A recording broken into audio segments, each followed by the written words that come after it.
washiriki, kauli mbiu ya mwaka huu 2026 inasema haki kwa wanawake na wasichana, msingi wa maendeleo jumuishi kufikia dira 2050.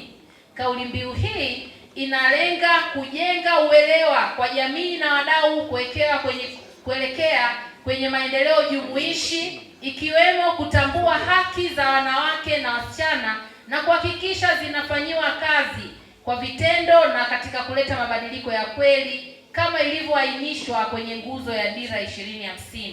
Hivyo dira hii ikawe msingi wa utekelezaji wa maadhimisho haya ambayo yatahusisha makundi mbalimbali ikiwemo wanawake, wanaume, vijana wa kiume na wa kike, lakini watu wenye ulemavu, wadau mbalimbali wa maendeleo nchini, viongozi mbalimbali wa kiserikali, viongozi wa kisiasa, viongozi wa dini na asasi za kiraia.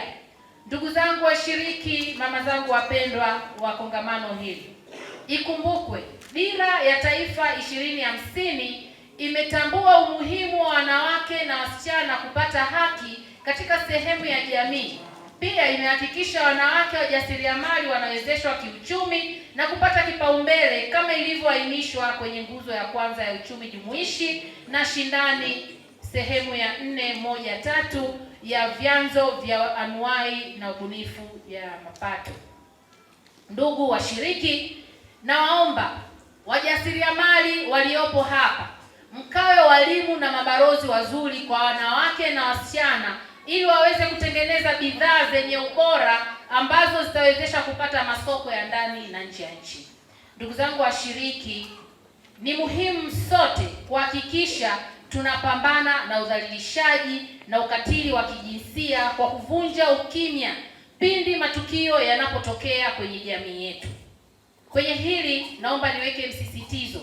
Sisi wanawake ndio tumekuwa wa kwanza kuwa na huruma. Unakuta mjukuu wako amebakwa na kijana hapo mtaani, alafu bahati mbaya labda yule mjukuu mzazi wake alifariki, umeachiwa wewe bibi.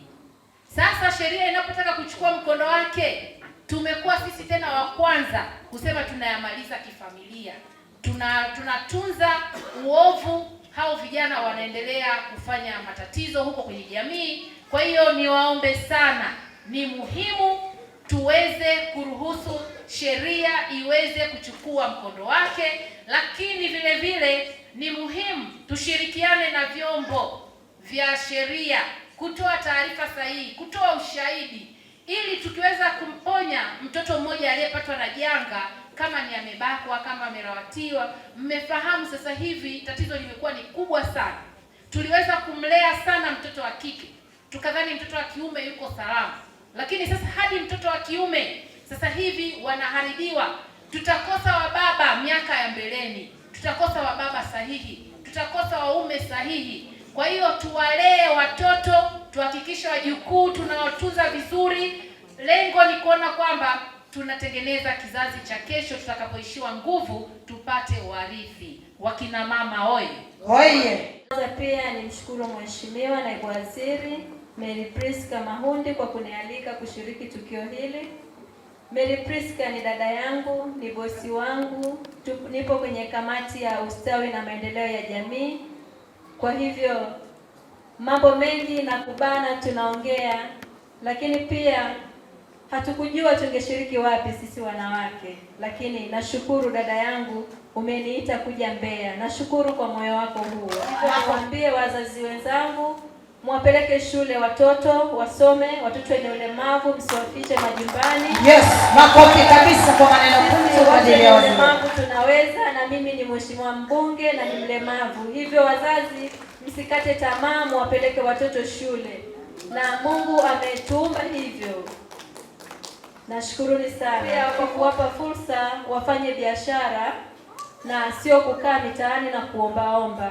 Wana vipaji vingi, wanaweza kufanya kazi, wanalima, wanafuga kuku, wanafanya biashara mbalimbali. Hivyo mkurugenzi, nashukuru kwa hilo, kuendelea kuwatunza. Siku nyingine nitakuja tena Mbeya, tukae pamoja na watu wote wenye ulemavu wa mkoa wa Mbeya. Nashukuruni. Halmashauri ya Jiji la Mbeya inaendelea kufanya utekelezaji wa kanuni za utoaji wa mikopo kwa vikundi vya wanawake, vijana na watu wenye ulemavu za mwaka 2024 kwa kutenga 10% ya mapato ya ndani yasiyolindwa na kutoa mikopo hiyo kwa vikundi vya wanawake, vijana na watu wasio wenye ulemavu.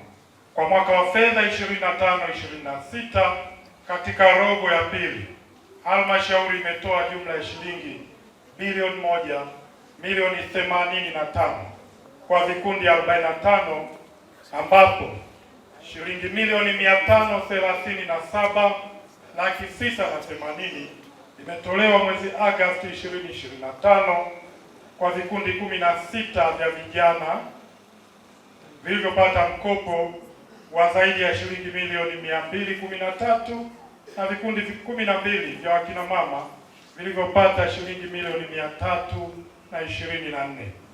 Shilingi milioni 547 zilitolewa mwezi Disemba kwa vikundi 29 vikundi vya wanawake vilivyopata mkopo wa shilingi milioni 282,200,000, vikundi 11 vya vijana vilivyopata shilingi milioni 254 na vikundi viwili vya watu wenye ulemavu vilivyopata takribani shilingi milioni 10. Mheshimiwa mgeni rasmi, katika kongamano la leo la wanawake, halmashauri ya jiji la Mbeya inakabidhi hundi yenye jumla ya shilingi bilioni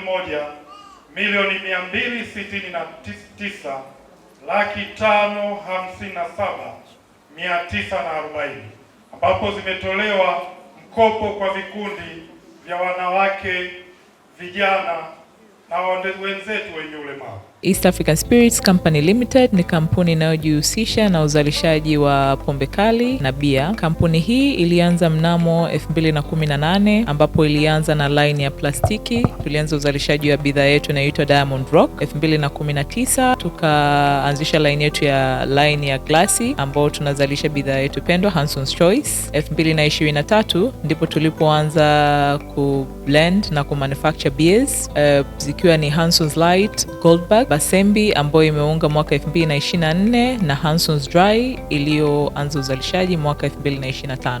Bidhaa zetu ni bora, salama, zimethibitishwa na TBS, lakini pia zina key element au niseme ni zina sifa kuu ya kutokuwa na hangover, kutokuwa na harufu mbaya, na pia zina bei nafuu kwa kila Mtanzania.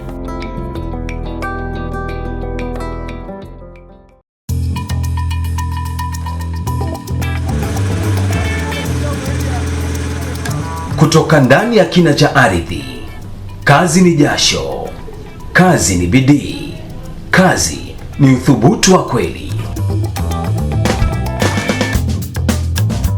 Lakini kila shujaa anastahili zawadi ya ushindi wake. Basembi, bia ya mashujaa, bia ya kazi, bia yenye ladha kali isiyosahaulika.